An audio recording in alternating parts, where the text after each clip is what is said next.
अस्सलाम वालेकुम नाज़रीन, सुनो न्यूज़ पर आप देख रहे हैं program live with Jami. Iran, Israel, America जंग। कल रात तक जो डोनाल्ड ट्रंप की प्रेस कॉन्फ्रेंस थी या फ्लोरिडा में रिपब्लिकन के साथ खिताब था या उससे पहले CBS चैनल को इंटरव्यू था, उन तीनों को मैंने देखा बगौर। आपने भी उसकी सुर्खियाँ देखी, खबरें देखी। तासुर ये था कि ट्रंप जंग के तकरीबन खात्मे का ऐलान कर रहे हैं कि अहदाफ हमने हासिल कर लिए, चेस्ट हम्पिंग कर रहे थे और बता रहे थे कितनी ग्रेटेस्ट आर्मी है अमेरिका की, क्या अहदाफ उन्होंने हासिल किए। और ये भी कहा कि जो काम 3-4 हफ्तों में होना था वो अब हो चुका। यानी वाज़े लग रहा था कि तकरीबन ये अब एक एग्जिट मांग रहे हैं। लेकिन फिर इसराइली हुकाम के बयान आना शुरू हो गए कि नहीं, अभी जंग कई हफ्तों जारी रहेगी।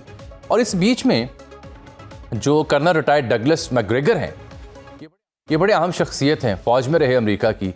ये टकर कार्सन के साथ इंटरव्यू उन्होंने दिया और वहाँ इन्होंने इंकशाफ किया कि नेतन्याहू दरअसल न्यूक्लियर वेपन इस्तेमाल करना चाहता है ईरान के अंदर। ये बड़ा खौफनाक इंकशाफ उन्होंने किया और अमेरिका उसे नहीं रोकेगा, इसलिए उन्हें लग रहा है कि जंग आगे बढ़ेगी।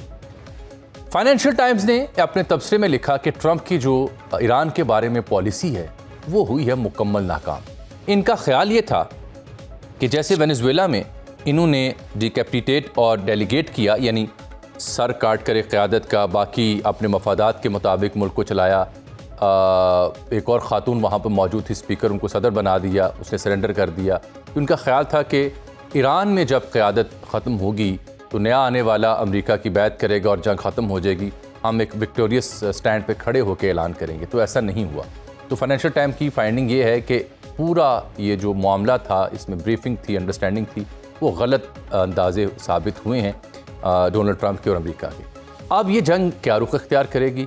आपने शाहिद ड्रोन्स, ईरान की जो मिसाइल, बैलिस्टिक मिसाइल की कैपेसिटी, वो ये सब तो देखा होगा। अब चर्चा हो रही है आपने हुर्मस की, जिसे बंद किया हुआ है, कि वहाँ पे डोनाल्ड ट्रंप साहब दावा करते हैं कि 51 हमने जंगी जहाज़ डुबो दिए।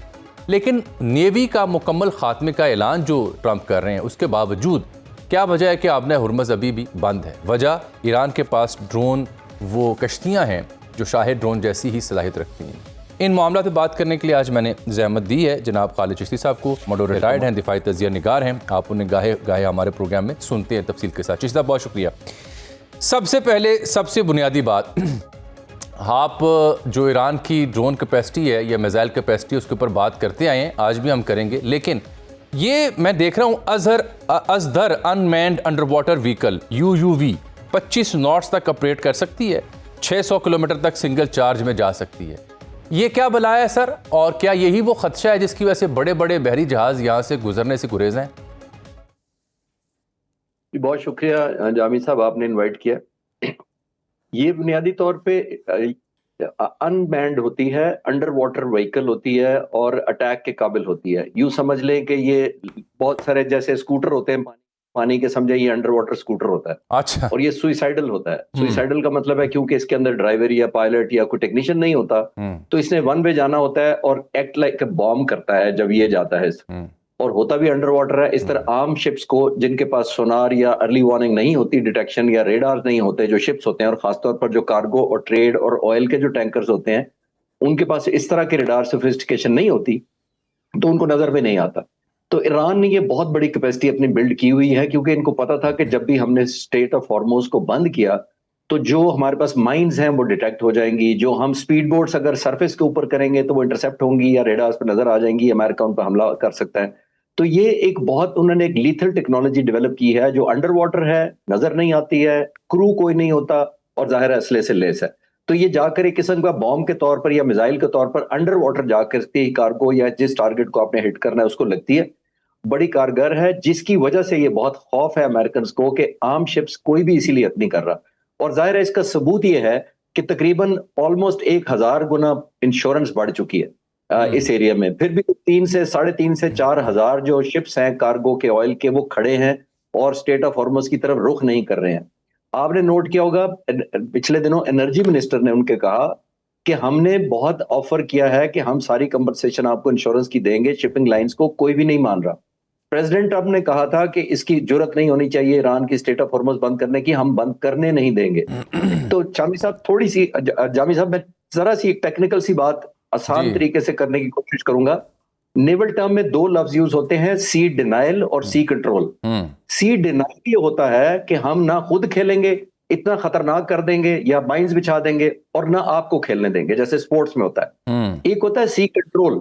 सी कंट्रोल ये होता है कि हम खेलेंगे अपनी मर्जी से, हम शिपिंग लाइन अपनी मर्जी के आने देंगे, लेकिन आपको नहीं आने देंगे। ये होता है सी कंट्रोल। मैं देख रहा हूं इतनी बड़ी सुपर पावर जो रोजाना की बुनियाद पर क्लेम करती है हमारा कंट्रोल, हमने नेवी तबाह कर दी, हमने ये कर दिया, तो स्टेट ऑफ हॉर्मुज में 10 गुना इंश्योरेंस बढ़ गई, आप देने को तैयार है, सिक्योरिटी आप देने को तैयार है, एस्कॉर्ट करना चाहते हैं, फिर भी नहीं मान रहे। और वो जो यूएवी हम बातें कर रहे हैं उससे डर के कोई शिपिंग लाइन आ नहीं रही। तो इसका मतलब है, कंक्लूड हम ये कर सकते हैं, और आप और मैं मिलकर, कि दुनिया की सबसे बड़ी सुपर पावर की क्रेडिबिलिटी का ये आलम है कि ईरान के मुकाबले में लोग ईरान की थ्रेट को ज्यादा क्रेडिबल समझ रहे हैं, और उनकी सिक्योरिटी या अश्योरेंस, क्योंकि मिडिल ईस्ट में लोगों ने देख ली है, तो इसलिए उसकी इंश्योरेंस को कोई मानने को तैयार नहीं है। ये स्ट्रेंज फिनोमेना है। तो खालिद साहब, गोया आप ये कह रहे हैं, मैं आम लफ्जों में बात करता हूं, वो जो पंजाबी में हम कहते हैं, ना खेडांगे ना खेडन देंगे, यानी इस समुद्र में, आपने हुर्मज में ईरान ने ये नारा लगा दिया है कि भाई ना खेडेंगे ना खेडन देंगे। अच्छा, ये बताएं कि ये जब जी उन्होंने कहा कि असी खेडांगे तुसी नहीं खेडोगे, ये कहा उन्होंने। ओके, तस्हीह का शुक्रिया। ठीक, अच्छा ये बताएं कि ये जो UUV है, जो आपने बताया ड्रोन नुमा ये जो व्हीकल है इनकी अनमैन्ड, इसको अगर कोई बहरी जहाज़ या जंगी बहरी जहाज़ डिटेक्ट कर ले तो इसको ख़त्म करने के लिए क्या तरीक़ाकार होता है? और ज़ाहिर बात है वो फिर महंगे तरीन हथियार का इस्तेमाल होगा। आमतौर पे जामी साहब, ये जो अंडर वाटर सबमरीन्स डिटेक्ट होती है ना, ये अपनी साउंड वेव की वजह से डिटेक्ट होती हैं, यानी ये एक साउंड क्रिएट करती हैं। जब कोई शिप आ रहा होता है या आपने मिसाइल फायर करते हैं तो दोनों साउंड क्रिएट करते हैं, एक होता है एक्टिव साउंड और एक होता है पैसिव साउंड। सही। तो बगैर बहुत ज्यादा कॉम्प्लिकेटेड आपके व्यूअर्स की आसानी के लिए मैं ये बता देता हूं कि जब तक ये साउंड इफेक्ट ना हो क्रिएट इतना सिग्निफिकेंट कि वो डिटेक्ट हो जाए, जब सबमरीन चलती है पानी के अंदर तो वो जाहिर है चलती तो बैटरी पर है, लेकिन उसकी एक वेव्स को जो काटती है और जो फ्रिक्शन पैदा करती है उसकी मूवमेंट से, जो रेडार्स होते हैं, जो एंटी सबमरीन इस्तेमाल होते हैं, वो उसकी मूवमेंट को पिक कर लेते हैं। अच्छा, ये जो अनमैन्ड हम बातें कर रहे हैं, जिसकी हम बातें कर रहे हैं, ऑलमोस्ट लाइक अनक्रू अटैक वो होती हैं, ये साइज में बहुत ही छोटी होती हैं। ये मैंने जैसे कहा ना कि ये एक सुइसाइडल मोटरसाइकिल है अंडरग्राउंड, समझे, इतना छोटी, ये इसको सिर्फ इंजन लगा हुआ है और एक वेपन लगा हुआ है और इसने जाकर हिट कर देना है। तो इसको डिटेक्ट करना बहुत मुश्किल है कि उसकी साउंड वेव्स इतनी निग्लिजिबल हैं कि ये अंडर वाटर जो पानी की अपनी समंदर की वेव्स होती हैं उसके अंदर बड़ी जल्दी मर्ज हो जाती हैं। ये इतनी साउंड वेव या इतनी हरकत तो एक आम डॉल्फिन मछली की इसके साथ ज्यादा हो। अच्छा, ये चौधरी साहब, is this the one reason कि इनका जो इब्राहिम लिंकन जो बहुत बड़ा बहरी जंगी जहाज है, या जेरल्ड आर फीट का जिक्र कर रहे थे, could this be the reason कि वो फिर 1000 किलोमीटर दूर चले गए, नजदीक नहीं आए? नहीं, ये अनमैन्ड की वजह से नहीं, अंडर वाटर की वजह से नहीं हुआ। अंडर वाटर की वजह से स्टेट ऑफ हुर्मुज, मुझे लगता है कि ईरान बेहतर कॉन्फिडेंस से उसको इन्फोर्स कर पाया। जो इब्राहिम लिंकन पीछे ले गए हैं वो तो उनका माइटी जहाज था जिसके ऊपर 75 फाइटर जहाज खड़े थे, जिसके अंदर उसके F-35 10 हैं, F-18 हैं, ग्राउलर हैं, जैमर हैं, E-2C हॉकाई है जो एयरबोर्न कंट्रोल करता है सारों का सारा, सबको पीछे ले गए। ये इटसेल्फ साबित करती है जामी साहब कि पॉसिबली जो एक मीडिया रिपोर्ट कर रहा था कि इब्राहिम लिंकन का रनवे हिट हुआ है, तो जो पीछे ले जाने का तो मकसद ही ये है कि ये जहाज एसेट की बजाय लायबिलिटी बन गया, तो उसको पीछे निकालना पड़ा। अगर वो सिर्फ एसेट होता तो उसको आगे लाकर ऑफेंसिव लॉन्च किया जाता, खासतौर पर उसके बाद बहुत जबरदस्त फाइटर फ्लीट है उसके ऊपर, लेकिन वो पुल बैक करने का मकसद यही है कि मुझे लगता है इसी को निशाना बनाकर प्रेसिडेंट ट्रंप ने इशारा दिया था कि रूस हमारी लोकेशंस बता रहा है ईरान को, और फिर उन्होंने कहा नहीं नहीं, ये बड़ी अहम बात, आप बड़ी अहम बात का इंकशाफ कर रहे हैं कि इसका मतलब है कि इब्राहिम लिंकन का रनवे हिट हुआ, क्योंकि जो ईरानियन खबरसां इदारे हैं उन्होंने 2-3 बार इसकी तस्दीक की, दावा किया बार बार कि हिट हुआ है। और फिर दूसरा बहरी बेड़ा आ रहा था जेरल्ड आर फीट, उसके बारे में वैसे पता चला कि उसकी सेवरेज लाइन ख़राब हो गई है, बड़ा दबाव आ गया और वो शायद इसलिए भी नहीं आ पा रहा। तो ये फिर वजूहात होंगी कि ये दोनों पीछे हट गए। जिस दिन प्रेसिडेंट ट्रंप ने ये कहा ना कि रूस मदद कर रहा है टारगेटिंग में या लोकेशन बताने में, तो मेरे जैसे लोग, आप जैसे दोस्तों के पास हाजिर हुए, तो मैंने कहा कि इसका मतलब है कि एक्यूरेट बता रहा है तो उनको तकलीफ पहुंची या उनको बुरा लगा।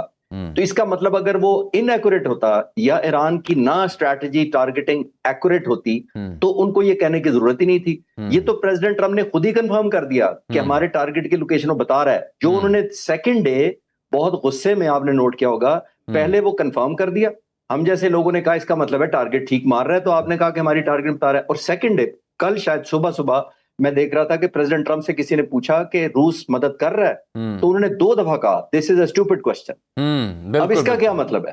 अब आप देखिए प्रेसिडेंट ट्रंप को क्या कहने की जरूरत है कि ये स्टूपिड क्वेश्चन है, रूस हेल्प, आप डिनाई कर दें कि नहीं हेल्प कर रहा। उन्होंने स्टूपिड क्वेश्चन कह के ना हाँ की ना की, तो बस हम जैसे लोग तो डॉट्स कनेक्ट करते हैं फिर। बिल्कुल ठीक। अच्छा सर, ये जो ड्रोन से ईरान के या बैलिस्टिक मिसाइल से, उसके बाद दावा किया कि 90% तो हमने इनकी सलाहियत ख़त्म कर दी है रिस्पेक्टिवली, और 83%।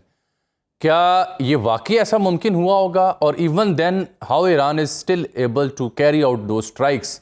और ये एक शाहिद ड्रोन को गिराने के लिए कितना पैराफर्नेलिया चाहिए होता है?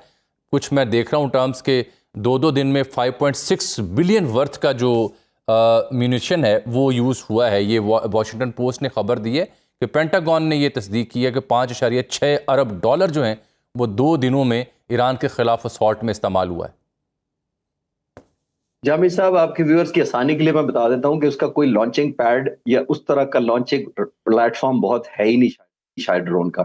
शायद ड्रोन जैसे हैंगर में लॉन्च स्टैक किए होते हैं उस तरह वो स्टैक होता है, एक मिनी ट्रक के ऊपर सिंपल लोड हो जाता है उसका लॉन्चर प्लेटफॉर्म, और गाड़ी में आप जाकर जहां खड़े करेंगे कम से कम 1 दर्जन आप रैपिड 1 गो में चला देंगे। अच्छा, तो अगर आपने 10-15 ट्रक खड़े कर दिए छोटे छोटे साइड पे जाके किसी हाइडिंग में, या बाहर अपने रैंप से बाहर ले आए हैं, अपनी जो अंडरग्राउंड बंकर्स हैं उनसे बाहर निकालें, लॉन्च करें इकट्ठा और उसके बाद वापस हाइडिंग में चला जाए, उसकी तो प्लेटफॉर्म चाहिए ही नहीं। ये रॉकेट लॉन्चर वो नहीं है जिसने 1 टन करके स्टोरेज करके जानी है या वेपन कैरी करके लेके जाना है, जो जैसे इजराइल में फायर हो रहे हैं। तो बहुत ज्यादा फर्क है दोनों में। ये सिंपल हार्डली आपके एक बड़े टेबल से, जो स्टडी टेबल कह लें, उससे बड़ा, या एक डबल बेड जो होता है उस जितना तो ये टोटल है। तो लॉन्च हो जाता है, उसके बाद उसके इंटरसेप्ट नहीं होता, एक्यूरेट बहुत ज्यादा है। इसीलिए रूस ने अंडर लाइसेंस बनाने की आजकल प्रोसेस चल रहा था इनका, और उसने परचेज भी किए हैं ईरान से। ये इटसेल्फ ही बोल रहा है कि ईरान के पास इतने सरप्लस थे तो उसने रूस को एक्सपोर्ट किए होंगे ना। कॉमन सेंस सिंपल अगर लगाएं हम तो आई थिंक उनका ये पॉलिटिकल कह लें या एक परसेप्शन या नैरेटिव या मीडिया को देने के लिए परसेप्शन है कि 90% हो गया, इसकी सर्वाइवेबिलिटी का इतने बड़े होते ही नहीं है लाइबिलिटीज को इसको। इसलिए मैं नहीं समझता कि ये खास तौर पर शायद ड्रोन जिसने बहुत तंग किया हुआ है, एक ऑब्वियस 3-4 मिलियन डॉलर का एक जो उनका मिसाइल है वो लॉन्च हो रहा है, पैट्रियट वगैरह, तो बहुत ज्यादा एग्जॉशन हुई है उनके वेपन्स की, जो उनको जाहिर है तो बहुत ज्यादा नुकसान पहुंचा दिया। जरा मुख्तसर बताएं कि ये एक शाहिद ड्रोन कितने का बनता है और उसको मारने के लिए कितना खर्चा होता है? देखिए, एक शायद ड्रोन का तो नोन है 10 से 20 हजार डॉलर का, US डॉलर का इसका खर्चा है सिर्फ। जो पैट्रियट मिसाइल है वो तकरीबन, जो पुराने डिजाइन ले लें अगर पुरानी वर्जन, तो वो 2 से 3 मिलियन का है। जो लेटेस्ट पैट्रियट है वो 4 मिलियन US डॉलर का एक मिसाइल है। अब आप देखिए थर्ड मिसाइल जो है, जो इजराइल ने भी लगाया हुआ है और मिडिल ईस्ट के कुछ मुल्कों में भी लगा हुआ है, एक थर्ड मिसाइल तकरीबन 12 से 15 मिलियन US डॉलर का एक मिसाइल है। अंदाजा तो आप इमेजिन करें कि एक 10-20 हजार डॉलर का आप लॉन्च करते हैं या 100 लॉन्च कर देते हैं, उसके ऊपर अगर आपने 100 नहीं, उनको ऑलमोस्ट 2 to 3 टाइम्स ज्यादा लॉन्च करने पड़ते हैं। मैं आपको क्विकली एक मिसाल देता हूं, हम बेहतर समझ पाएंगे।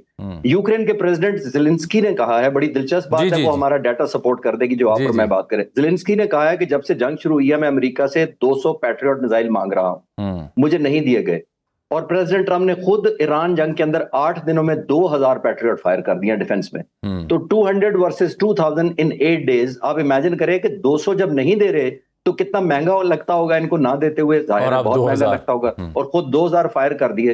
तो ये रेशो आपको बेहतर हम समझ पा रहे होंगे कि कितना इकोनॉमिकल जंग कर रहा है ईरान, और उनके लिए कितनी महंगी कर रहा है। ईरान ने करना ही ये है जामी साहब, खुद सिर्फ सर्वाइव करना है, सस्टेन करना है, और दुश्मन के लिए महंगी करनी है जंग, अपने लिए सस्ती करनी है। मेरा ख्याल है 10-11 दिनों में तो कामयाब रहा है इसका। चिश्ती साहब ये बताएं कि कल खबर आई कि यूक्रेन से कुछ में फौजी वो मिडिल ईस्ट पहुंच रहे हैं। मिडिल ईस्ट के मालिक ने यूक्रेन से रब्ता किया जी कि आपका तजुर्बा है शायद ड्रोन को डील करने का, लेट्स से चंद एक्सपर्ट्स आ जाते हैं, तो will they be enough to deal with the capacity of the Iran? लेकिन उससे पहले मैं एक लाइटर नोट पे बात करना चाहता हूं, बड़ी सीरियस बातें कर ली आज जी। देखिए, प्रेसिडेंट पुतिन बहुत खुश हैं इस सारी जंग से ओवरऑल। हाँ उसकी जी। वजह यह है कि प्रेसिडेंट पुतिन समझ रहे हैं कि दुनिया में ऑयल शॉर्टेज है, ऑयल मेरे पास है। मैं बेचूंगा। प्रेसिडेंट पुतिन ये समझते हैं कि जो असला मेरे पे इस्तेमाल होना था वो मिडिल ईस्ट डाइवर्ट कर गया। हाँ, प्रेसिडेंट पुतिन समझते हैं कि जो टेक्नीशियंस और जो वेपन ऑपरेटर मेरे खिलाफ इस्तेमाल होने वो थे उधर वो चले तो मिडिल ईस्ट जाएंगे। चले। सही है। तो वो बहुत खुश हैं। और ऑयल बाय द वे वो कैश पे अब दे रहे हैं। वो कहते हैं जी, जी अब जी, मैं जी। कैश पे लूंगा क्योंकि मैंने जंग में इस्तेमाल हाँ, करना है। तो हाँ। मैं सिनेरियो देखे डॉट्स कनेक्ट करें तो प्रेसिडेंट पुतिन इस वक्त इत्मीनान में है। प्रेसिडेंट ट्रंप इस वक्त आपने देखा गुस्से में है। जो तकरीर फॉरवर्ड की आप कह रहे थे, मैं भी उसको लिस्ट डाउन करना शुरू किया कि उस तकरीर में से मैं पॉइंट निकालूं कि जंग बंद कब होगी। जी, जी, जी, मुझे जी, ऐसा लगा कि उन चार पॉइंट उन्होंने दिए। एक में लगा कि पार्ट 1 है और पार्ट 2 पता नहीं कब होगा। हाँ, एक में लगा शायद वो बंद कर चुके हैं, मैंने लेट सुना है। एक में लगा कि अभी तो शुरू हुई है जंग। उनके इतनी टाइमलाइन वेरी की है। दिस इटसेल्फ स्पीक्स कि उनको खुद ही क्लैरिटी नहीं है कि कहां उन्होंने, जिसको कहते हैं ना, पेड़ों के छत्ते में हाथ डाला। तो फिर वो अनएक्सपेक्टेड सी वेरिएशंस आ रही है। उनकी टाइमलाइन सबसे ज्यादा क्लियर होनी चाहिए थी क्योंकि इनिशिएटिव उनके पास था। बिल्कुल ठीक। जो मोस्ट इंपॉर्टेंट शामी साहब, आखिरी बात शामी साहब ये है कि देखिए जब आप हमला करते हैं ना, जो ऑफेंस लॉन्च करता है, मैं पहले भी कई दफा कहता हूं, उसके पास बहुत एडवांटेज होते हैं। इस वक्त अमेरिका और इजराइल के पास एडवांटेज था इनिशिएटिव का, चॉइस ऑफ वेपन्स का, इंटेंसिटी का, सरप्राइज का, शॉक इफेक्ट का। तो इतने ज्यादा सरप्राइजेस आपके हाथ में हैं, तो फिर भी टाइमलाइन उनको खुद ही नहीं पता कि हमने जंग कब बंद करनी है। लेकिन मेरा सवाल वही रह गया, यूक्रेनियन एक्सपर्ट क्या ईरानियन ड्रोन्स को मिडिल ईस्ट में रोक पाएंगे? जी, पार्शली पॉसिबिलिटी है क्योंकि वो विक्टिम बनते रहे हैं रूसी मिसाइलों का, उनकी टेक्नोलॉजी है। लेकिन सुना ये है, जो मैं पढ़ रहा था इंटरनेशनल मीडिया को, कि ज़ेलेंस्की ने प्राइस बहुत ज्यादा रखी है ये गुर सिखाने की। वो कह रहे हैं कि मुझे इतने पैसे चाहिए, मैं तब दूंगा। और उसमें भी ऑलमोस्ट बुकिंग शुरू हो गई है। आप शायद इसको सीरियस ना लें, लेकिन वो कह रहे हैं मेरे पास इतने टेक्नीशियन नहीं है कि मैं शेयर कर। ये एडवांस बुकिंग अगर शुरू हो गई है तो हमारे जो शयूख हैं वो तो बड़े दिल फेंक है, यकीनन रकम लगाए। सर जी, आपका टाइम कीमती है। मैं जाने से पहले जरा मुख्तसर आपकी राय जानना चाह रहा हूँ। ये फाइनेंशियल टाइम ने बड़ा उम्दा तबसरा किया है कि डीकैपिटेट और डेलीगेट करने की कोशिश थी जो वेनेजुएला में इन्होंने की। प्रेसिडेंट को पिकअप किया और पीछे बच जाने वाली क़यादत कहा आए संभालें, और निज़ाम संभाल लिया, तेल के ज़ख़ायर ले लिए, और यही अप्रोच इनकी ईरान में थी। ये तो बहुत फाश गलती की। इसका मतलब है कि ट्रंप एडमिनिस्ट्रेशन ईरान की तारीख़, हिस्ट्री, मजहबी फ़िक्र या मजहबी रंग को समझ ही नहीं पाई। ईरान की जो तारीख है और हिस्ट्री को उन्होंने कम पढ़ा। वेनेजुएला उन्होंने बहुत ज्यादा पढ़ लिया। वो इसलिए वेनेजुएला ज्यादा पढ़ लिया जामी साहब कि बुनियादी तौर पर देखिए, जब एक मिलिट्री टूल अप्लाई करके आपको फतह होती है ना, उसमें हर चीज पॉजिटिव होती है, बट एक डेंजर होता है। वो डेंजर ये होता है कि वो एक एपिटाइजर के तौर पे एक्ट करता है। आप समझते हैं कि अभी मेन खाना तो मैंने खाना है, और मेन खाना उन्होंने सोचा कि अब ईरान होगा, क्योंकि वेनेजुएला तो 1 नाइट ऑपरेशन किया हमने। एक विक्ट्री आपको फॉल्स यूफोरिक सिचुएशन में ले जाती है। जब आप अपने आप से खुश रहते हैं, अपनी फौज से खुश रहते हैं, अपनी कैपेबिलिटी से ओवर एस्टिमेशन शुरू कर देते हैं, और आप समझते हैं कि क्योंकि मैंने ये कर लिया बाएं हाथ से, तो दाएं हाथ से तो ये आराम से हो जाएगा। तो this is the most dangerous question जो जंग के अंदर किया जाता है, क्योंकि ये ज़हन में रखना चाहिए कि मिलिट्री को हर वक्त, हर जगह और हर ऑब्वियसली मिशन के लिए या हर मकसद के लिए आप नहीं इंप्लॉय करते। बाज दफा वो हमला सबसे कामयाब होता है जो आपने किया ही ना हो। तो ये जरा थोड़ी सी मैंने माजरत चाहता हूँ, मार्फत की बात कर दी है। तो आपने खौफ दिला के इतना शॉर्ट काम अपना निकाल लेना होता है कि at the end of the day आपको हमला करने की जरूरत नहीं पड़ती। और आखिरी जुमला इसके ऊपर इजाजत देते मुझे, देखिए जब आप हमला कर देते हैं तो जंग शुरू आप कर सकते हैं। जो वाइंड अप होना है, सीज फायर होना है, वो दुश्मन के रिस्पांस और कैपेबिलिटी और हौसले पर डिपेंडेंट हो जाता है। जितनी साहब, ये जो आपने आखिरी जुमला मार्फत का कहा ना, इससे पहले कि मैं आपका शुक्रिया अदा करूं, कहते हैं कि ताकत तब तक की ताकत है जब तक इस्तेमाल ना की जाए। जब आपने ताकत का इस्तेमाल कर दिया, गोया आधी ताकत आपने खो दी। बहुत शुक्रिया जनाब चिश्ती साहब, आपका वक्त, आपने हमें वक्त दिया आज प्रोग्राम में। नाज़रीन, यहाँ एक ब्रेक ले रहे हैं। ब्रेक के बाद अभी 2 मौज़ूआत बाकी हैं। जो गवर्नमेंट के मेयर्स हैं इस सारी सूरत हाल में किफ़ायतशवारी को लेकर के, ईरान में क्या कुछ हो रहा है, वहाँ जो प्लान ऑफ एक्शन है, मैंने अर्ज़ किया आपको कि कुछ माहिरीन का ये मानना है कि इसराइल सबसे बड़ी रुकावट है और वो ख़तरनाक तरीन हथियार भी इस्तेमाल करना चाहते हैं। बात होगी इन तमाम मौज़ूआत पे एक ब्रेक के बाद। प्रोग्राम में एक बार फिर से आपको खुशामदीद कहते हैं। अभी हमने ज़हमत दी है मोहम्मद ज़ुबैर साहब को, साबिक़ गवर्नर सिंध हैं, सीनियर सियासतदान हैं, हुकूमत को देख चुके हैं, बैनुल-अक़वामी मामलात पर भी नज़र रखते हैं, बड़ी कड़ी तनकीद भी करते हैं। ये जो ईरान इसराइल अमेरिका जंग है, इस पर बात होगी। फिर जो किफ़ायतशवारी की मुहिम हुकूमत ने चलाई इस सूरत हाल के तनाजुर में, पेट्रोल महंगा किया, कैसे बचा जा सकता था, जो मेयर्स ले रही है सरकार वो काफ़ी हैं या नहीं, तो ज़ुबैर साहब खुशामदीद कहते हैं आपको जनाब प्रोग्राम में। सबसे पहले तो ये ट्रंप साहब की जो कल रात की गुफ्तगू वो ज़ेर बहस है। अभी लग रहा था कि जैसे वो कोई एग्ज़िट लेना चाह रहे हैं, लेकिन ख़ात्मे का ऐलान नहीं कर पा रहे। फतूहात का जिक्र कर रहे हैं लेकिन ख़ात्मे की कोई लाइन नहीं दे रहे। और ये भी कह रहे हैं कि जनाब अली ये 3-4 हफ्तों में जो हमने अहदाफ हासिल करने थे वो वक्त से पहले कर लिए। अपनी माइट, अपने मसल्स दिखा रहे थे। इत्तला ये है कि शायद इसराइल वजह है कि वो नहीं ख़ात्मे का ऐलान होने दे रहा। क्या मैं ये गलत सही समझ रहा हूँ जो ताबीर पेश कर रहा हूँ सवाल की सूरत में? मुझे भी ऐसे ही लगा था और मुझे लगता भी ऐसे है कि ट्रंप इस सिचुएशन से बाहर निकलना चाहते हैं बिकॉज उनके मेरे नज़दीक दिस होल थिंग उनके ट्रंप के लिए स्पेक्टेकुलरली फेल, जिसको आप कहते हैं ना, बैकफायर किया है। उनकी थिंकिंग शायद शुरू में ये थी, इजराइल ने भी शायद उम्मीद ये दिलाई थी कि ये 1-2 दिन की बात होगी, बमबारी करेंगे उनके रजीम के टॉप लीडरशिप को, मिलिट्री को, सबको जब मार देंगे तो वो सरेंडर कर देंगे, हथियार डाल देंगे उनके पास लड़ने का। इसके बाद कोई वो नहीं होगा, हिम्मत नहीं होगी। ईरान में रजीम पूरा सिस्टम गिर जाएगा। जाहिर सी बात है, जब ये इस्लामिक जो रेवोल्यूशन जिसके बेसिस पर ये सिस्टम चल रहा था वो सारी खत्म हो जाएगी और फिर हम अपनी मनमानी से किसी को वो ले आएंगे। ये 1-2 दिन 3 दिन की बात होगी। It did not happen. और हुआ ये कि इसी दौरान कुछ ऐसी चीजें भी हुई जो जिसकी वजह से प्रेसिडेंट ट्रंप को बहुत शदीद क्रिटिसिज्म भी फेस करना पड़ा और उनके बहुत से वेस्टर्न ममालिक जो हैं वो यूके से भी नाराज, स्पेन से भी नाराज, दूसरे ममालिक से भी नाराज कि जिन्होंने सपोर्ट नहीं किया था।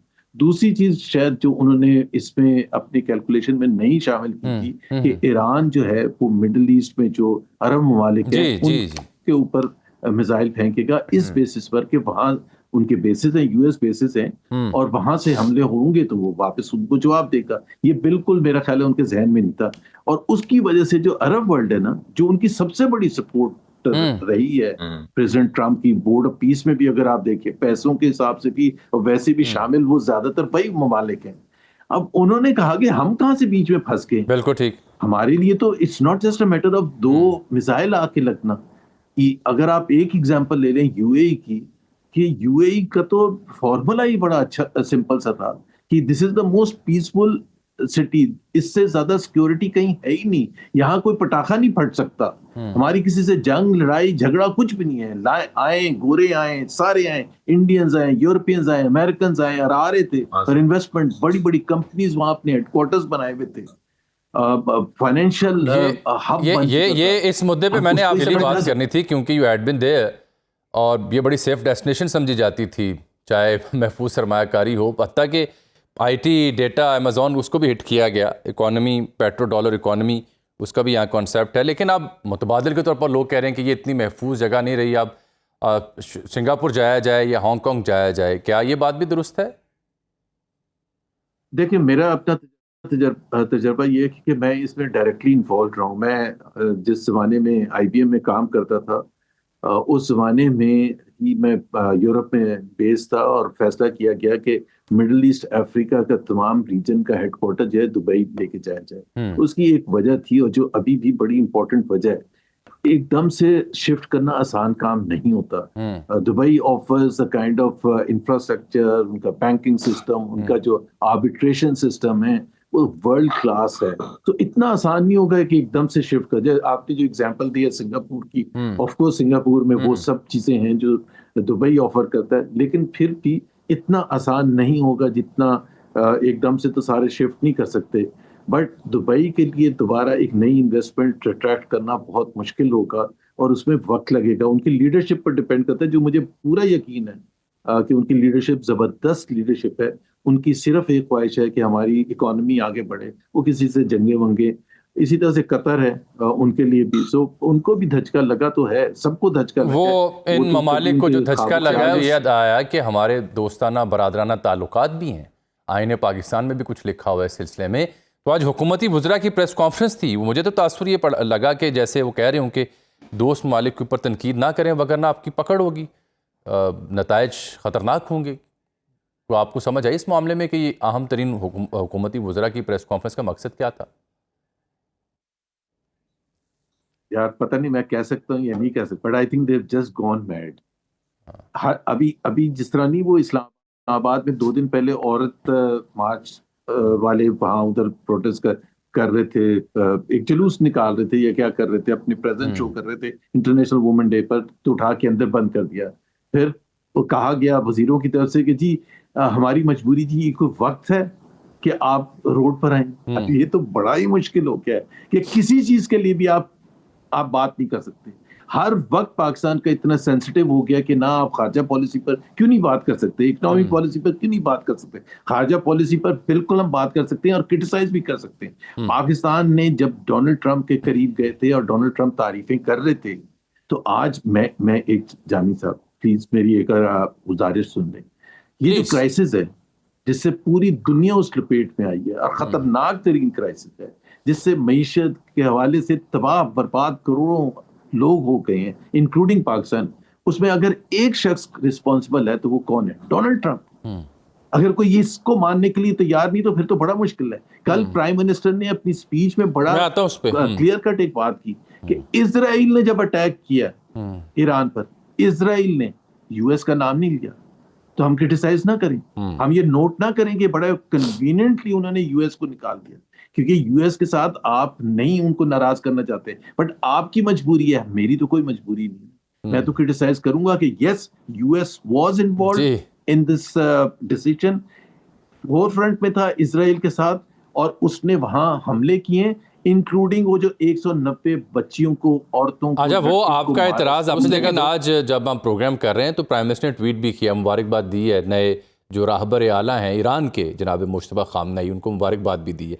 आपने चूंकि उनकी प्राइम मिनिस्टर की कल की स्टेटमेंट का जिक्र किया, वो कफायशवारी की जो पॉलिसी है, 2 माह की तनख्वाह कैबिनेट नहीं लेगी, सरकारी गाड़ियों को मिलने वाले तेल में 50% कमी है, अरकान पार्लिमान की तनख्वाह में, गैर तरक्याती बजट में 20% कटौती वगैरह वगैरह, लंबी हिसाब किताब है। तो ये जो पॉलिसी गवर्नमेंट ने दी है कफायशवारी की, और साथ जो 55 रुपये फ़ी लीटर का टीका लगा है, क्या गवर्नमेंट के इकदाम काफ़ी होंगे आवाम का बोझ उठाने के लिए, बांटने के लिए, या नॉट इनफ? पहली बात तो ये है, देखें, it is too little too late. Pakistan जिस सिचुएशन से गुजरा है, ये मैं सिर्फ क्राइसिस की वजह से नहीं कह रहा, उससे पहले भी अगर आप सिर्फ 10 दिन पहले की आदाब देख लें तो पाकिस्तान में पॉवर्टी हाईएस्ट लेवल पर है, पाकिस्तान में अनएम्प्लॉयमेंट हाईएस्ट लेवल पर है, पाकिस्तान में इन्वेस्टमेंट लोएस्ट लेवल पे है, पाकिस्तान की एक्सपोर्ट नहीं बढ़ रही है। सिर्फ एक चीज बता दूं कि 2022 फरवरी में जितनी हमारी एक्सपोर्ट थी, 2026 फरवरी में उससे कम है। सो मैं सिर्फ ये बता रहा हूँ कि आपकी पावर सेक्टर आपका बुरा हाल है, अभी भी 1 ट्रिलियन रुपीस से ज्यादा आप पंप इन करते हैं उनको सहारा देने के लिए। तो आपकी सिचुएशन ऑलरेडी बहुत खराब थी। ऑलरेडी मेरे जैसा शख्स ये डिमांड कर रहा था कि पाकिस्तान का जो गवर्नेंस स्ट्रक्चर है, एडमिनिस्ट्रेटिव स्ट्रक्चर है, वो डिसमेंटलिंग उसकी चाहिए। 2 महीने की रिलीफ की बात नहीं हम कर रहे, हम ये बात कर रहे हैं कि जो जहाज और जो हुक्मरान जिस शानदार तरीके से रहते हैं, जिस तरह से फ्लीट ऑफ कार्स होती हैं, जिस तरह से जहाज हैं उनके पास, जिस तरह से बड़े बड़े ऑफिसेस हैं, फिर कैंप ऑफिसेस हैं, फिर एक शख्स के ऊपर कितने कितने 100 लोग लगे हुए होते हैं, तो ये पाकिस्तान कांट अफोर्ड। मैं जामी एक चीज का बार बार आजकल जिक्र कर रहा हूँ और आपके प्रोग्राम में भी करूंगा कि when it comes to the people of Pakistan, तो वो Pakistan is a poor country, Pakistan एक गरीब मुल्क है और हमें कंपैरिजन नहीं करना चाहिए इवन रीजनल कंट्रीज के साथ, बिकॉज हमारा पर कैपिटा इनकम जो है वो इंडिया से, श्रीलंका से, बांग्लादेश से सबसे कम है। तो हमारा कोई, हमें उस हिसाब से डिमांड करनी चाहिए ख्वाहिशात। लेकिन जब हुक्मरानों की बात आती है तो they live a better life than every major European country। आप उठा के देख लें, स्वीडन के प्राइम मिनिस्टर, डेनमार्क के, यूके के, जर्मनी के, क्या उनके पास इतनी याशियां हैं, इतने नौकर चाकर होते हैं, इतने पर्क्स एंड प्रिविलेजेस होते हैं, इतने फ्री पेट्रोल मिलते हैं उनको, इतने बड़े बड़े बेहतरीन जहाज होते हैं, सबसे बेहतरीन उसके लिए पायलट्स भी बाहर से आए जिनको 35-35 हजार डॉलर की तनख्वाहें दी जाए, ये कहीं होता है? मुझे आप बता देना। तो ये आप किसी इंडिया में इंडिया की इकोनॉमी कहाँ है और हमारी इकोनॉमी कितनी कम है? इंडिया के किसी चीफ मिनिस्टर के पास जहाज नहीं, वो कहते हैं कि चीफ मिनिस्टर पंजाब को ट्रेवल करना पड़ता है, डेरा गाजी खान कितना दूर है। और भाई जब अंग्रेज चलाते थे यही जगह को, इंडिया सब कॉन्टिनेंट, बांग्लादेश भी जिसमें शामिल था, इंडिया पाकिस्तान भी शामिल था, वो कैसे चलाते थे? क्या आपको वहां हर जगह जाना पड़ता है? आपके पास कोई और तरीका नहीं होता? सही है। और आपके पास तो वैसे भी हेलीकॉप्टर, इससे पहले भी जहाज था जी ठीक, इससे पहले जहाज नहीं था? नहीं जहाज थे, तो जहाज ये थे। तो बिल्कुल जुल्म है कि आप अपना लेवल, आपने कहा है कि जी वो लेवल होना चाहिए जो कि यूनाइटेड स्टेट्स के प्रेसिडेंट से थोड़ा सा कम हो, ठीक है, लेकिन ये यूरोपियन कंट्रीज के हैं हमारे मुकाबले, इनसे तो बहुत हमारा बेहतर और नहीं यूरोपियंस का जिक्र ना करें ना, वो तो साइकिल पे चले जाते साल से हैं, ऐसे ही रहना चाहिए। ये तो बड़ा साइकिल पे जुल्म चले है, जाते ये हैं। गैप अनएक्सेप्टेबल है। सो प्राइम मिनिस्टर को समझना चाहिए कि वो जब कहते हैं मेरे दिल पर इतना बोझ है, मेरे दिमाग पर इतना, that needs dismantling. Prime minister के पर्क्स एंड प्रिविलेजेस की बात करते हैं, उसको परमानेंट, नॉट 2 months, परमानेंट ठीक करने की बात करते हैं कि मैं कमेटी लगा रहा हूं, 1 महीने के अंदर रिपोर्ट आएगी, क्योंकि पाकिस्तान कैन इल अफोर्ड। मैं आपको एक एग्जांपल देना चाहता हूं इस सिलसिले में जानू। देखिए प्लीज। हमारे जो अभी पेट्रोल बढ़ाया, तो उसमें अगर आप 321 रुपए में देखें, 110 रुपए तकरीबन टैक्स में छूट दी जा सकती थी ना आप पेट्रोलियम लेवी में। जी एक तो आईएमएफ नहीं बात मानता, आईएमएफ इसलिए नहीं बात मानता कि आप जुलाई से फरवरी तक का जो अभी तक कलेक्शन है, उसमें ओरिजिनल टारगेट से 600 बिलियन रुपीस आपने कम कलेक्ट, यानी कि आपकी इनकॉम्पिटेंस की वजह से 600 बिलियन रुपए कम कलेक्ट हुए, एफपीआर की, प्राइम मिनिस्टर, काबीना की। और कसूरवार कौन? जेबों से किसके निकालेंगे? आवाम से, मोटरसाइकिल वालों से।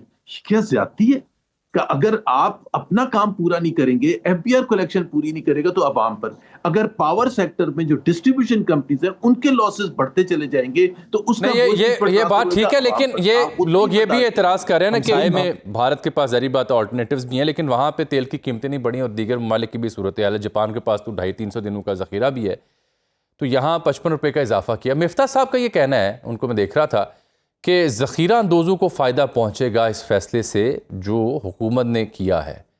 Is it true? देखिए एक तो बिल्कुल सही आपने मिफ्ता इस्माइल की बात की, वो पॉइंट जो है वो हर दफ़ा दोहराने की ज़रूरत होती है कि ये इस वक्त जब 55 रुपये बढ़ाया जा रहा था, तो सबसे इंटरेस्टिंग बात ये है कि प्राइम मिनिस्टर साहब अभी कोई डिफ्लेक्ट करने की कोशिश करेंगे, फिर फाइनेंस मिनिस्टर का फैसला था। प्राइम मिनिस्टर को एक सवाल पूछना चाहिए था कि क्या इंडिया बढ़ा रहे हैं, बांग्लादेश बढ़ा रहा है, श्रीलंका बढ़ा रहा है, दे आर ऑल्सो डिपेंडेंट ना इंपोर्ट ऑफ ऑयल पर, और उन्हीं जगहों से। और दूसरी बात यह है कि पाकिस्तान तो प्राउडली कह रहा है कि हमारे पास महीने का जखीरा मौजूद है। महीने का जखीरा कौन सा? जो 60 या 65 डॉलर फी बैरल था, वो वाला मौजूद है। आप कैलकुलेशन कर रहे हैं, नई कैलकुलेशन कर रहे हैं $90 के हिसाब से, या जो भी उन्होंने की है कि जी हमारा फॉर्मूला ऐसे है। मतलब आप इतने क्राइसिस में हैं, आप अवाम की जिंदगी तबाह बर्बाद करने के लिए तैयार हैं, लेकिन अपना फॉर्मूला चेंज करने के लिए तैयार नहीं है। और वो क्यों किया है? वो इसलिए किया है कि ये जो 55 रुपए बढ़ा है फी लीटर, इसका 113 बिलियन रुपए का डायरेक्ट फायदा ऑयल मार्केटिंग कंपनी 113 जी अगर हम ये ना करते तो जखीरा अंदोजी करते हो ऑयल मार्केटिंग कंपनी, मतलब आपका थोड़े से ऑयल मार्केटिंग कंपनीज पर कंट्रोल नहीं है, 25 करोड़ अवाम पर हुक्मरानी करने का शौक है आपको। मतलब आप खुद अंदाजा लगाएं कि आपका रीजन क्या है कि 113 बिलियन का उनको एक झटके में उनकी जेबों में चला गया। और ये ऐसे ही है जामी, जैसे शुगर मिल ओनर्स को आपने फायदा पहुंचाया था, जिसकी ऑडिटर जनरल ने अपनी रिपोर्ट में ये लिखा था, ये जो अनयूजुअल इंक्रीज हुई थी, शुगर प्राइसेस बढ़ी थी, इसकी वजह से 300 बिलियन का extra profit over and above there normal profit, extra profit mill owners को मिला है। तो आप बिल्कुल माफियाज में खेलते हैं, आप बड़े माफियाज में खेलते हैं। उससे पहले वीट का स्कैंडल हुआ, एग्जैक्टली वही हुआ, 300 बिलियन का आपने फायदा पहुंचा दिया। आपने यहाँ इधर 113 बिलियन का, वो भी बड़े मजे से लेके, ये बड़ी बात आपने की कि 112 बिलियन का किसी और ने सेक्रीफाइस, 12 अरब का प्रॉफिट होगा इन कंपनियों को। ये खतरनाक बात है। अच्छा सर, ऑनेस्ट ओपिनियन मुझे आपके चाहिए, क्योंकि you had been part of government और कॉन्स्टिट्यूशनल पोस्ट आपके पास रही। ईमानदारी से मुझे बताएंगे, क्या जो हमारे MPs, MNA, सेनेटर्स, वज़रा, एडवाइज़र, मुशीर, बड़े बाबू, क्या ये इतने गरीब हैं कि ये अपने पल्ले से रोज़ाना पेट्रोल अफोर्ड नहीं कर सकते? And I am not sarcastic. 100%। और करना चाहिए। मैंने आपको एग्जांपल दी ना कि जब हम ये कहते हैं कि Pakistan is a poor country, तो भाई उसके लीडर्स भी पुअर ही है, होने चाहिए। पुअर मेरा ये नहीं है कि जी वो उनके पास कोई पैसा खाने पीने के लिए ना, लेकिन इतनी अय्याशी नहीं होनी चाहिए, इतने ज्यादा पर्क्स एंड प्रिविलेजेस नहीं होने चाहिए। मतलब मैं आपको एक हिलेरियस बात बताऊं, शायद आपने पढ़ा होगा, एक एड छपा था जी। कि यहाँ जिस दिन फिगर आई है ना कि पावर्टी खुद हुकूमत की तरफ से कि पाकिस्तान में रिकॉर्ड लेवल पहुंच गई है पावर्टी, तो पावर्टी एलिवेशन के जो मिनिस्टर हैं जिन्होंने पावर्टी खत्म करनी है उनके नहीं, मैंने वो देखा था इश्तिहार, लेकिन वो तस्दीक नहीं करते कि पता नहीं 2 करोड़ की है वो उन्होंने अपना फर्नीचर और अपना उसको ठीक आराइश करवानी। भी आप खुद बताएं, गुर्बत खत्म करनी थी, कोई तजाद है, कोई डिस्कनेक्ट है with the people of Pakistan. और आपने बिल्कुल सही कहा, तनख्वाहें, अच्छा एक तनख्वाहों पर भी पिछले साल पाकिस्तान में सबसे ज्यादा खराब हुई मईशत के हवाले से, लोगों की जो हालत है, जो परचेजिंग पावर है, उनके तबाह बर्बाद हो गए वो। और उसी साल जजेस की तनख्वाहें दबा के बढ़ाई गई, उसी साल एमएनएस और एमपीएस की तनख्वाहें 2-2, 3-3, 100% बढ़ाई गई। चेयरमैन सेनेट की और उसकी आप स्पीकर की तनख्वाह को 3 लाख से 3.5 लाख से उठा के 20, 22, 23 लाख तक पहुंचाए। सिर्फ तनख्वाह, पर्क्स एंड प्रिविलेजेस अलग हैं। जो मैं कह रहा था ना कि एक बंदे के ऊपर एक चीफ सेक्रेटरी फॉर एग्जांपल अगर है, या एक आईजी है, डीआईजी है, कोई भी आप पोजीशन ले लें, आप उसके ऊपर आप बंदा देखें कितना उसके मेंटेनेंस के लिए चाहिए, उसके ड्राइवर, उसकी कार की मेंटेनेंस, उसका क्या लवाजमात है। And there is no control of the number of vehicles that every minister, every one has, जो उनके कंट्रोल में होते हैं। अगर आप हिसाब निकालेंगे तभी तो मैं कह रहा हूं it needs deep dismantling of the entire system. नहीं हो सकता। आप यूके में जाके देख लें, आप डेनमार्क में जाके देख लें किस तरह से मिनिस्टर्स आर रिस्पॉन्ड। इस वजह, और उसकी दूसरी वजह क्या होती है जामी, इसी वजह से यूरोप में अगर आप देखें या दूसरे महजब मुल्कों में, इलेक्शन में हारने के लिए तैयार होते हैं, पावर से बाहर निकलने के लिए तैयार होते हैं। यहाँ तो जमीन और आसमान का फर्क है ना, कि हो ही नहीं सकता हम पावर से बाहर हो। इसलिए चाहे फॉर्म 47 पर निकलवाना हो या जो मर्जी करना हो, ठीक है, हमने रहना है पावर। सादा सी बात यह है कि जितने भी हमारे हुक्मरान है, अशराफी है, ये इस तरह इस सूरत हाल में अगर अपनी मराद ख़त्म करते हैं तो यकीन जाने अवाम के दिल में, अवाम के यहाँ इनकी कदर में इजाफा होगा। ये कोई और फार्मूला लगाएं तो अवाम इनकी इज़्ज़त नहीं करेंगे। ये वो वाहिद फार्मूला है जिससे अवाम को लगेगा कि हाँ, ये हमारा दुख और दर्द महसूस कर पा रहे हैं। अगर 55 रुपये फ़ी लीटर का टीका हमें लगा है तो ये भी हमारा दुख महसूस कर रहे हैं। और मेरी भी गुजारिश इन देखने वालों से, हुक्मरानों से, फैसला साजों से ये है कि अल्लाह ने आपको बहुत दी है, बेतहाशा दी है। अक्सरियत को 90 नहीं बल्कि 95 नहीं 99% जो लोग इस वक्त शाफिया में शुमार होते हैं, फैसला करते हैं, वो अल्लाह ने उन्हें बहुत दिया होगा। तो अगर वो पेट्रोल छोड़ दें, अपनी मराद छोड़ दें और कहें कि ये कौमी ख़जाने में जमा करवा दें, आवाम का बोझ हम बांटते हैं, आप 55 रुपये करने की बजाय 35 कर लें, 25 कर लें, काश ऐसा हो। एक ब्रेक, और ब्रेक के बाद इसराइल का एक बड़ा खौफनाक प्लान जो सामने आ रहा है ईरान को लेकर। प्रोग्राम में खुशामदीद कहते हैं। हमें ज्वाइन किया डॉक्टर कमर चीमा साहब ने, मारूफ एक्सपर्ट हैं, इंटरनेशनल अफेयर्स के, दुनिया भर के मामलों पर नज़र रखते हैं। चीमा साहब, ये जो वॉल स्ट्रीट जर्नल की एक रिपोर्ट है जो कह रहे हैं कि ट्रंप के एडवाइज़र्स प्राइवेटली उसे अर्ज कर रहे हैं कि एग्जिट करें ईरान से, और वो परेशानियों ने राइजिंग ऑयल प्राइसेस की, डिक्लाइनिंग पब्लिक सपोर्ट की, potential political backlash that could hurt him and Republicans. कल की जो उसके खिताब थे, स्पीचेस थी, उससे भी लग रहा था कि अपनी फतूहात गिन रहे हैं, लेकिन कोई फाइनल प्लान नहीं दे सके। क्या लग रहा है आपको कि अमेरिका ने इंदिया दे दिया है जंग ख़त्म करने का, या अभी ये बहुत दूर है?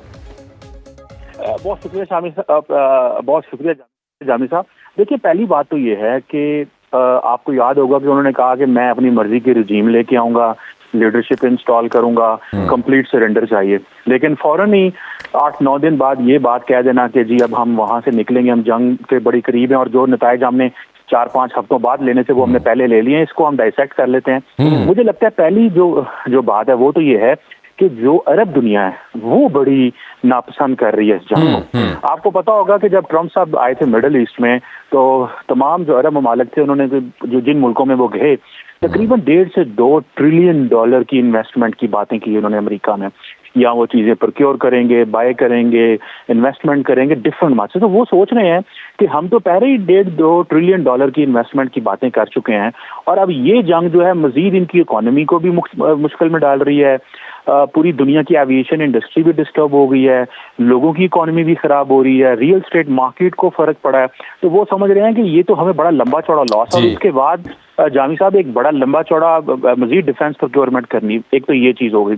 दूसरा, जो ऑयल प्राइसेस का अब जो बढ़ी हैं, उसकी वजह से जो फाइनेंशियल मार्केट्स हैं दुनिया की, वो भी ट्रंप साहब को कह रही हैं कि आपने ये क्या किया है कि अब अमेरिका के अंदर इलेक्शंस भी आ रहे हैं, मिड टर्म इलेक्शंस आ रहे हैं, ग्रोसरी की प्राइसेस आपने भी मेंशन किया, जो ट्रम्प साहब न्यूयॉर्क में इलेक्शन हारे थे मेयर का, डिस्पाइट वो ममदानी जीते थे, वो बेसिकली ग्रोसरी प्राइसेस के ऊपर था। तो ट्रम्प साहब जो है अगले दिन उन्होंने जो रिलीजियस लीडरशिप को बुलाया अमेरिका की और उनसे दुआएं ली, तो बेसिकली वो अपनी right wing ultra conservative religious base के पास जाना चाहते हैं, बिकॉज उनका जो बाकी नारे थे वो काम नहीं कर रहे। तो मेरा ख्याल है वो समझते हैं कि चीजें बहुत फैल गई हैं, हमें इनको समेटना होगा।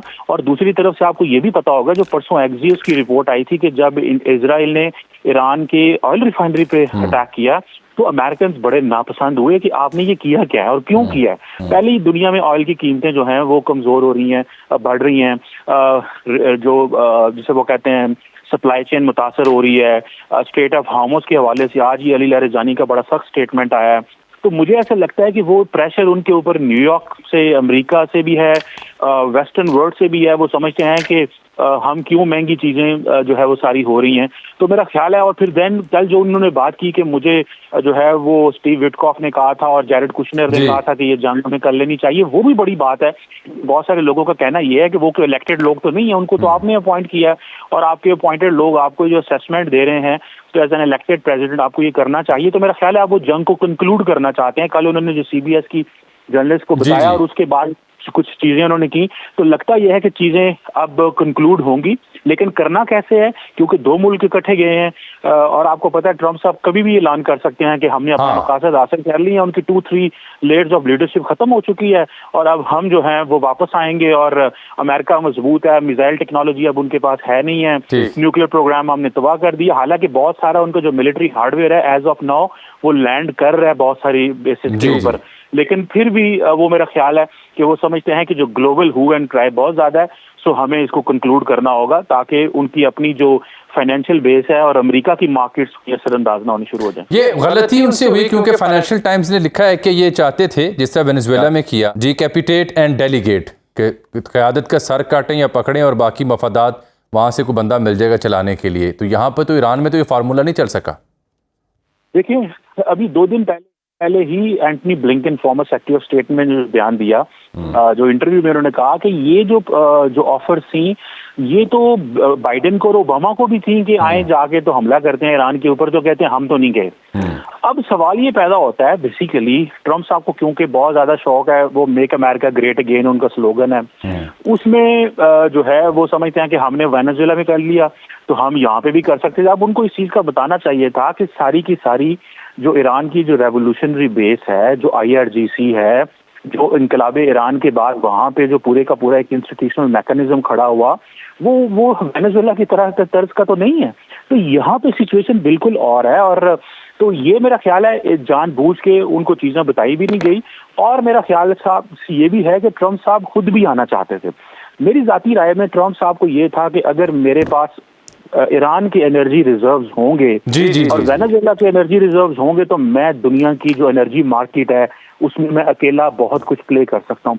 और उनका टारगेट जो था वो चाइना भी था। नॉर्मली ये डिस्कशन में नहीं आ रहा, और आपको पता है 31 मार्च को ट्रम्प साहब जा रहे हैं चाइना जिक्र भी कर रहे थे। बिल्कुल बिल्कुल। तो पॉइंट ये है कि वो बेसिकली समझते थे, मैं जब शी जिनपिंग के ऊपर मैंने जब इतने टैरिफ लगाए हैं लेकिन उन टैरिफ का फायदा नहीं हुआ, तो क्योंकि वो चाइना ईरान से और वेनेजुएला से तेल लेता है बड़े पैमाने पे, तो अगर मेरे पास ये तेल का कंट्रोल होगा तो मैं एक टफ पोजीशन में जो है वो जाके शी जिनपिंग से बात कर सकता हूँ। वो जो मेरी एक पोजीशन, मेरा जो अपर हैंड होगा वो उसको एंजॉय करना चाह रहे थे, लेकिन मेरा ख्याल है वो बैक ट्रैक कर गए हैं। मेरा ख्याल है उनको इस चीज का भी होगा कि अब मैं चाइना जाके भी उतनी सख्त बात नहीं कर सकता या उतनी लेवरेज नहीं रखूंगा। बहुत शुक्रिया डॉक्टर कमर शीमा साहब। ये बड़ी अहम है कि इसमें इसराइल के मफादात ये हैं कि जंग जारी रहे, यही नहीं बल्कि उनके मफादात ये हैं कि अरब दुनिया इस जंग में है जो अभी तक अपने आप को कंटेन करने में कामयाब हुई। इजाज़त दीजिए, कल इस पर मज़ीद बात होगी। अल्लाह हाफ़िज़।